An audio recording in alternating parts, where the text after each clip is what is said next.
అని చెప్తే సార్ మురళీమోహన్ గారు డిసిప్లిన్డ్, ఆయన ఇన్వెస్ట్ చేసి వాళ్ళందరూ అసలు ఆర్టిస్టులే కాదు కదా సార్. మురళీమోహన్ గారు మనము మురళీమోహన్ చేశాడు నేను చెప్పగలవా? మురళీమోహన్ చంద్రబాబు కలిసి ఇన్ని వేల ఎకరాలు దొబ్బేసి ఇది చేశారని అయితే చెప్పంటే వింటారు ఎవరన్నా.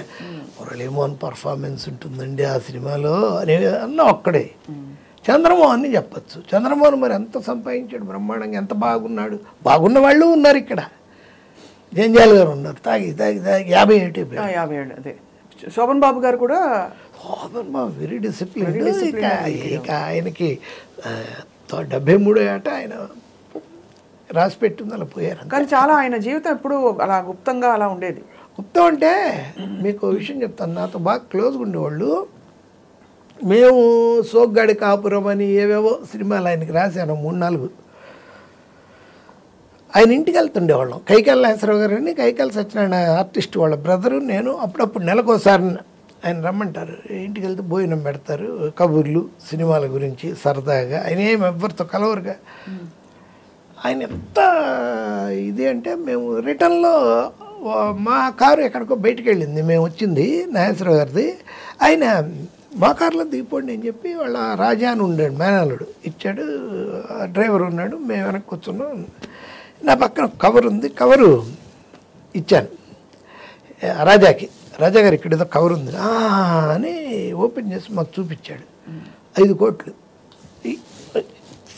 తీసుకున్న ఇది దాని రిసీట్. అది తెలుసా అండి, రామకృష్ణ ఫౌండేషన్కి నిన్ననే పంపించారు మావయ్య, నన్ను ఆయనకి ఇచ్చేయాలి ఇది రిసీట్, భలే గుర్తు చేశారు లేకపోతే తిడతాడు.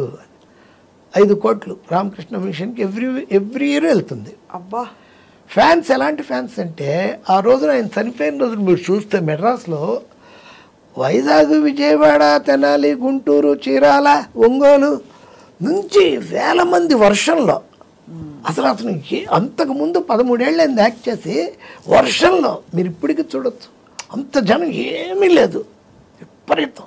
ఏంటంటే కారణం ఆయన ఫ్యాన్స్ని వెల్ సెటిల్ చేసేవాడు.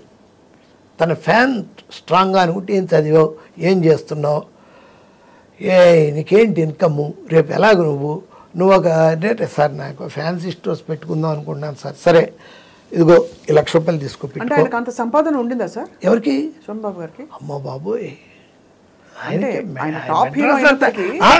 ఆయన బాగా ల్యాండ్స్ మీద పెట్టాడు. అందులో ఇంకోటి ఏంటంటే ఒక విషయం ఉంది ఆయన లైఫ్లో. ఆ 71 నుంచి 76, 77 దాకా జయలలిత గారితో ఆయనకు మంచి ఇది ఉండింది, ర్యాపోర్ట్. అవును, ఉండింది. జగమరిగిన సత్యమే. ఆ ర్యాపోర్ట్లో ఈయన బాగున్నాడు హ్యాపీగా, ఆవిడ బ్రహ్మాండంగా, ఆవిడే బాగుంది. ఆవిడేం చేసిందంటే ఎంజీఆర్ గారు స్విస్ బ్యాంక్లో పెట్టిన ఒక 3,000 కోట్లు శోభన్ ప్రేమతో, ఇది నాకు సరిగ్గా తెలియట్లేదు నేను ఇది ఆయన ఏంటి ఎంజీఆర్ అది తన తల మీద పెట్టుకున్న టోపీ లోపల ఆ మొత్తం వివరాలు పెట్టుకునేవాడంట. అందుకే ఆ హ్యాట్ ఎప్పుడు అలా పెట్టుకునేవాడంట. నిజమా సార్? నిజం. అది ఈవిడ తీసుకుంది, ఈవిడ చూసింది, దీన్ని కరెక్ట్ అయిన వాళ్ళందరూ చూపించింది. ఇలా ప్రాసెస్ అంటే నాకెందుకు, నాకు బాగా ఉంది కదా నువ్వు తీసుకొని శోభరావుకి ఇచ్చేసింది. వీడికి మనతోనే ఉంటాడు అన్నట్టుగా. దాన్ని ఆయన మంచి స్థలాలు గిలాలు కొని జయలలితకి సగం తనకు సగం చేశాడు, మిస్యూజ్ చేయకుండా. ఆవిడకి ఇప్పుడు తర్వాత ఎవరు లేరు, తినేవాళ్ళు ఎవరు తిన్నారు కూడా తెలియదు మనకి. అదొక అసెట్ ఆయనకి. 3,000 కోట్ల. అలాగే స్విస్ బ్యాంక్లో ఉంది ఆ డబ్బు. పైగా ఆయనకంతా పొలిటికల్ ఇది నుంచి వచ్చిందంట. ఎవరికి? సినిమాలు, పాలిటిక్స్. 3,000 కోట్లు సార్. అవును. ఎంత ఇస్తే మాత్రం ఒక్కో సినిమా అప్పట్లో మీరు నేను చెప్పేటప్పుడు 70s లో 3,000 అంటే ఇప్పుడు నాకు తెలిసి 3 లక్షల కోట్లు అవుతుంది. అంతేగా చంద్రబాబు సంపాదనలో సగం. అదే అంత సంపాదించారు సార్ చంద్రబాబు నాయుడు. 6 లక్షల కోట్లు ఎందుకుండవు? ఉంటాయా? ఎసెట్స్ ఉంటాయండి. 6 లక్షలు అంటే ఈ రూమ్ అంతా వరుస సినిమాల్లో చూపించినట్టు కట్టలుగా ఉండదు. ఎసెట్స్. అదే ఈ వీధి వీధి మందే, అక్కడ మందే, సింగపూర్లో హోటల్స్, అమెరికాలో హోటల్స్, అలా ఉంటే వాళ్ళు అవన్నీ అనుభవించడానికి ఏమి ఉండదు.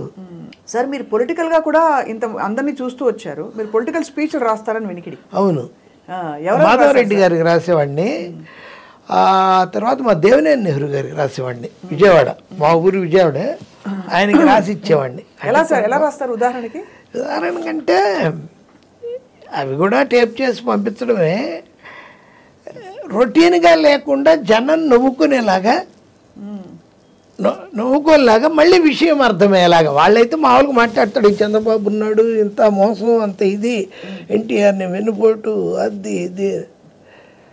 చంద్రబాబుది తప్పు కాదు మనం రాస్తే, దేవినేని నెహ్రూ చంద్రబాబు తప్పే కాదు, ఎక్కడో ఉన్నాడిని తీసుకొచ్చి తన ముందు నించోబెట్టుకొని తనకి ఒక అల్లుడు అనే పోస్ట్ ఇచ్చి మళ్ళీ వెనక నించోని, వెనక నువ్వు ఇక ముందు ఉండకూడదు అంటే, వాడు వెనకున్నప్పుడు వాడికి ఏం దొరికింది? వీపు దొరికింది, అందుకే పొడిచాడు. ఓ అంటారు జనం. అవన్నీ మీరు అంత ఎంత క్రియేటివ్గా దాన్ని, ఫ్యాక్ట్ని అలా ఉంటాయి, జనానికి అర్థమయ్యేలా చెప్పారు కథ రూపంలో. ఇంకా సార్ రాసినప్పుడు సార్ దానికి కూడా మీకు ఏమనుకోకండి, డబ్బు లేకుండా ఎందుకు, ఇంకా డబ్బునే లేదే క్వశ్చన్ లేదండి అసలు. సో అయితే ఎలా ఇచ్చేవారు సార్? నన్ను ఓ సినిమాకి బాలకృష్ణ వాళ్ళ తోడల్లుడు ప్రసాద్ అని, ఆయన దీంట్లో బాల హీరోగా సినిమా మేము చేస్తున్నాం, డిస్కషన్స్. ప్రసాద్ గారు ఒకరోజు అయింది, 2 రోజులు అయింది, 3 రోజులు అయ్యాక, ఏంటి సార్ మీరు టిఫిన్ చేయరు, టీ తీసుకోరు, ఏం తీసుకుంటారు? అడ్వాన్స్ తీసుకుంటానండి. ఓ సారీ మర్చిపోయాను సార్ అని అప్పుడు ఇచ్చాడు చెక్కు.